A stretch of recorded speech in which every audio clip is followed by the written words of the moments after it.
People say you have to love yourself before you can love other people. But what exactly does that look like? How to love yourself, how to find self-worth when perhaps you have not been raised in a nurturing environment, where you haven't been taught how to build your own self-confidence. That's what we're talking about in this episode. Welcome back to my channel, Great Light Rising. On this channel, we discuss all things spiritual, metaphysical, the questions we have, the things we go through, the learning that is going on, the soul evolution that is happening. The concept of self-love and self-worth is rooted in the heart chakra. The heart chakra is not necessarily about loving others, although it can be that, but it's mostly about loving yourself. And when your heart chakra is out of balance, you're in need of some self-nurturing and perhaps building up your self-esteem. So we're going to talk about that right now. For many people, our self-worth is rooted in the approval of others. We're constantly seeking approval from our parents, from our siblings, from our relatives, from our teachers, and even from our children. But truly, our self-worth should not be dependent on what other people think of us. It should only be dependent on what we think of ourselves. Sometimes our parents are not in a position to give approval because they don't really know what that means, or they were raised with different ideas about, what it means to grow up, to be raised, to be a child, to be a parent, and their ideas don't always coincide with ours. So seeking their approval is sometimes an impossible task. You're never going to get the approval of someone whose belief system does not line up with your own. And that's often the case in our families. What's more, it's entirely possible that our parents themselves don't have self-worth. How can you teach something to somebody if you don't have it, if you don't know how to do it yourself? Think about how your parents were raised and see if that environment was conducive to them developing their own self-confidence. And many times you'll find that it wasn't. So they can't give you what they don't have. They can't give you what they don't know how to give you. And so let them off the hook and turn inside, and let's see in this episode if we can explore some ways that you can build your own self-esteem. A misconception that we have is that we have to earn self-worth by doing something, by being something, by achieving perfection, good health, doing good works, whatever you want to believe. But self-worth is not earned, it's inherent. One indication of self-worth is how much you do for others versus how much you are willing to do for yourself. Doing more for others than you are willing to do for yourself, mostly out of fear that people won't like you or fear others will judge you, is an indication of imbalance in the heart chakra. The heart chakra is about self-worth, and self-worth is admittedly a difficult topic. Finding your self-worth is not about adding something new. It's a process of stripping away the layers of shame, comparison, self-judgment, guilt, blame, and embarrassment, humiliation, and every other bad feeling you can think of until you meet the quiet pulse of your own being, the wordless knowing that I exist, therefore I belong. Somewhere along the way, we were taught that worth is something we must prove by being good enough, smart enough, beautiful, successful, spiritual. But before any of that conditioning, before anyone ever praised or rejected you, you already were. You already are. And your beingness, your very being here, is enough to carry self-worth. You don't have to prove anything to anybody to be worthy. You simply have to be. You simply have to exist. And nobody can take that away from you. Look at nature. A tree doesn't justify its existence by how many leaves it grows or how well it withstands the storm. A bird doesn't ask if it's singing beautifully enough to deserve the sky. We don't look at a bird with a broken wing and say, "Stupid bird, you don't deserve to live." The bird and the tree simply are expressing their innate pattern of life. Like all of us, just like you, they are doing their best to fulfill the life they were given. Their worth isn't measured by output, by how perfect they are. Rather, it's intrinsic to their existence. And so is yours. Remember that you are part of nature too. The tragedy of human life is that we learn to see ourselves through borrowed eyes. We internalize the judgments of others, family, culture, religion, media, until we no longer see our original essence. We look for approval from our parents, our bosses, even our children. We think, if I'm not pleasing them, I'm failing. But this is an illusion. The truth is, you are not a role. You are not a story. You are not the sum of your experiences. You are not the sum of what you have produced in your life. You are the living consciousness experiencing all of that. When I was raising my 3 sons and watching them go through the trials and tribulations of their childhood, it occurred to me that I was willing to stand up for them, protect and shield them in ways that I was not willing to do for myself. From small things like making sure they got their fair share of Halloween candy, to big things like rallying with other mums to get rid of a teacher who was being cruel to the kids. I realized I rarely stood up for myself with such passion and conviction when I felt wronged. Instead, I was willing to let things go, to keep the peace, to avoid rocking the boat. Instead, I suffered in silence, muttering under my breath, suppressing the anger. We can call that low self-esteem.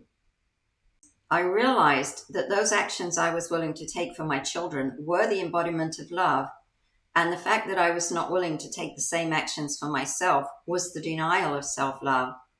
To truly love myself, I must be willing to become passionate about sticking up for myself and claiming what I am entitled to, simply because I am worthy.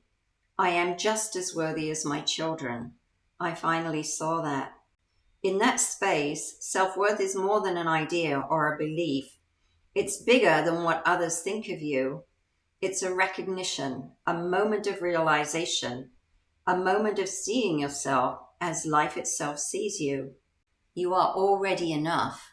You are already whole. You are already sacred.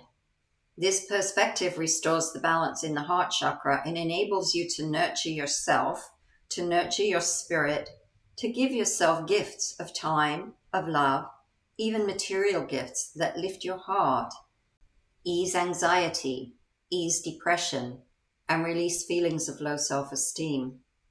A person with a balanced heart chakra realizes that taking time for yourself, or saying no when you mean no, instead of yes when you want to say no, these are not acts of selfishness, but rather acts of self-nurturing, of filling your cup with love of self, so that you will have plenty of love in your cup, and what is abundant can then be shared with others without depleting you. You know, they say the golden rule is do unto others as you would have them do unto you. I say the golden rule is do unto yourself as you would do unto others, because many of us do much more for others than we would ever do for ourselves. But aren't you just as worthy as they are? Aren't you worth your best effort in your best interest? Aren't you worth putting yourself first, giving yourself what you need before you deplete yourself by giving everything away to other people? Hold yourself in high enough esteem to fight for what you believe, and hold your ground when others try to push you around or tease you into doing what they want you to do. Taking time for yourself to do the things you want to do in life is nurturing your soul and fostering your inner peace. When you do those things, your aura radiates with a glow of light that shines out in the darkness. While we cannot see each other's auras, our innate body senses them. A person at peace with themselves attracts others around them who wish to be in their presence. They can't articulate it in so many words, but they feel a sense of security, peace, and awe in the presence of someone who has the courage to live their own life and hold their boundaries with integrity, but without regard for what other people think of them. Far from not liking these people, we tend to look up to them and we respect them, and we may even seek to emulate them consciously or unconsciously. We might look at them as role models and we might ask ourselves, hey, what would Tim do? What would Linda do in a situation like this? On the journey to self-worth, we have to release the need for other people's approval. For most people, this is mum or dad's approval, sometimes sister or brother, and sometimes even your own children. The fact of the matter is each and every one of us is taking our own unique journey through this life, and that journey is by default one of learning to love ourselves without the approval of others or despite the disapproval of others. You need to be able to look your own self in the mirror and tell yourself that you did good today. You were your best self today. Stop worrying what other people think of you. Other people are a mirror to you of what you need to learn about yourself. Similarly, though, you are a mirror to others of what they need to learn about themselves. So stop feeling guilty about the lessons you are teaching them.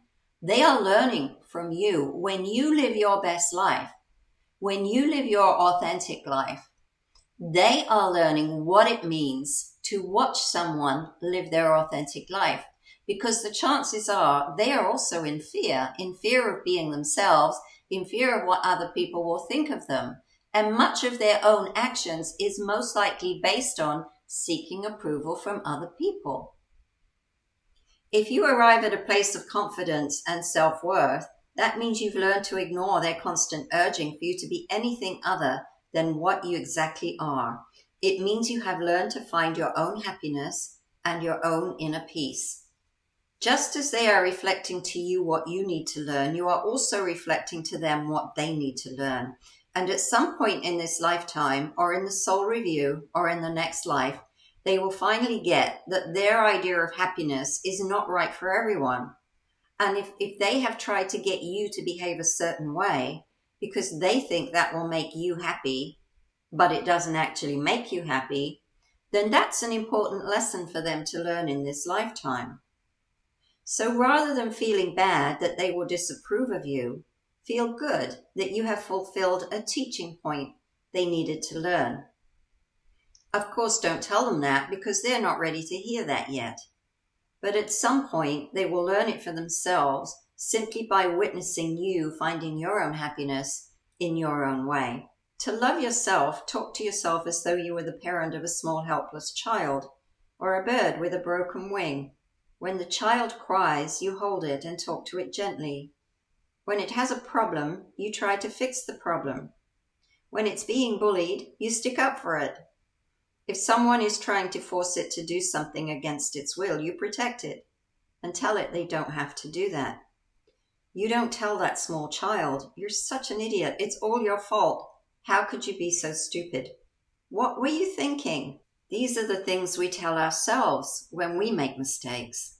Instead, you comfort and console it and tell it everything will be all right. This is how you treat yourself, with love and kindness. Being good to yourself, being kind to yourself, being forgiving of yourself, allowing yourself to make mistakes. Hey, what are we here for if not to learn from our mistakes? If you're a slightly better person today than you were yesterday, then you're doing all the right things and you're on the right path. Because when you do that, you become that confident person that other people look up to. You become the role model that other people want to follow. You become the embodiment of inner peace that each of us, that every one of us is looking for.